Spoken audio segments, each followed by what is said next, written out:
Yo, slow budget. Once again. Yeah. Good morning, everybody. Welcome to today's episode. This is my 20th episode, so I'm pretty proud of that. Today's date, January 31st, 2023. Man, like I said, this month has just flew by.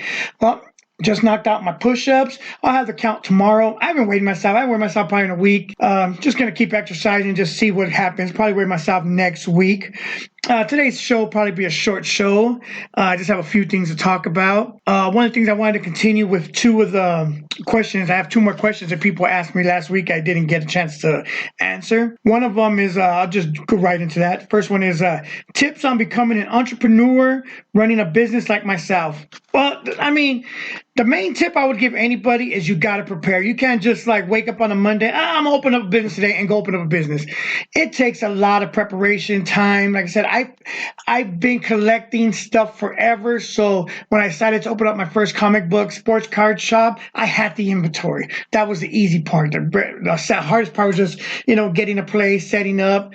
But it's all about preparing. Like I said, even when I moved here, I was still buying stuff because I knew kind of what I wanted to do, and I was buying stuff, putting it away, boxing it up. I had bins full of like jerseys and sports stuff, and I had connections. I was doing sports card shows here at the Foothills Mall in Tucson, and I knew people. I knew people that were able to wholesale me items. So when I was able to open up this shop going on 16 years ago, I was already prepared. Plus, I've ran business before.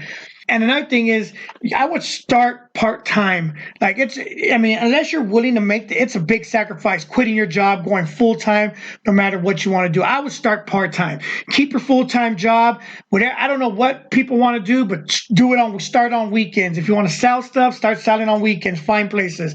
So finally, you're able to build up clientele, whatever, and open up a business. There's so many businesses that are easy to do. Car detailing. The only thing you have to do is buy, you got to start investing in the equipment. I'll take that for instance, car detailing. Say you want to be a car detailer. You got to start, at the basics, slowly buying equipment. You're not going to go, unless you have the money, go spend $2,000-$3,000 and get everything you need. You slowly, this week I'll buy a pressure washer. Next week I'll buy this. In a few weeks I'll buy all, Then you slowly build it up, and then you're like, okay, let me start advertising, doing cars, on weekends. And no matter what if it's landscaping, like I said, unless you got the money to go buy all the equipment at once, you start, okay, let me find a couple of weed eaters, a couple of lawnmowers. You just start slowly buying equipment. And boom, you got yourself a business. So, like I said, it's just, to me, I would say preparation is the key. So I hope I answered that question.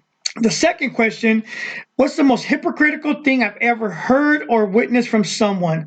Now, when I first started doing this podcast, I told myself I'm not going to talk about my exes. So I'm not going to, normally would have been my answer. But like I said, I told myself I'm not going to do that. So my answer, honestly, I thought about this because I got this question on Thursday, and I was like, I actually put some thought on this one. And honestly, a lot of people are going to hate me for this, but I'm just going to go with the Democratic Party.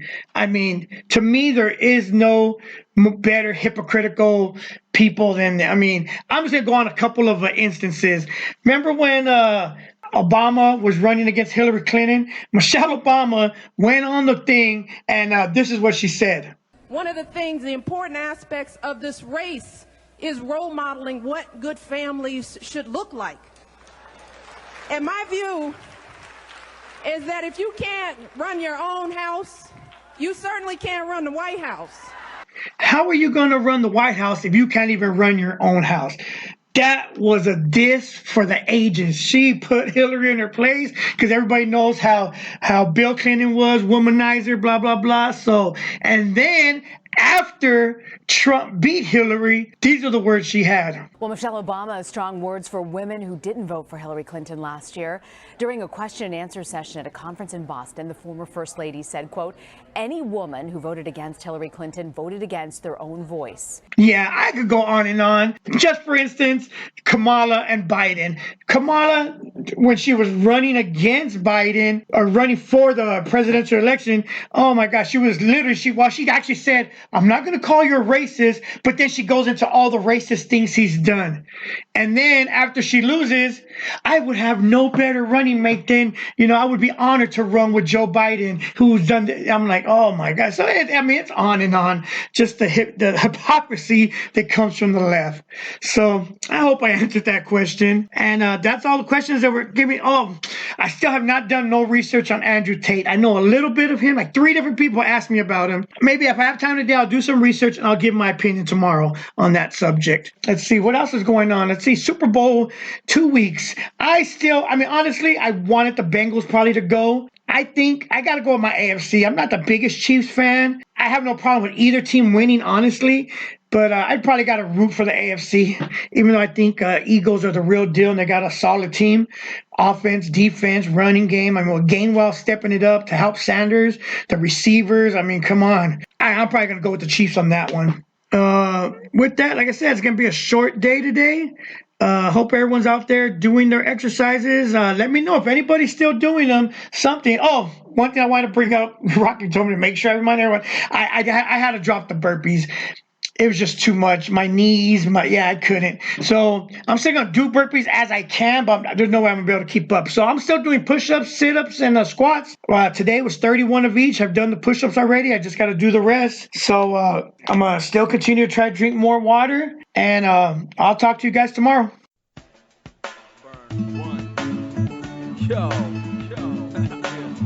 Slow budget. Once again.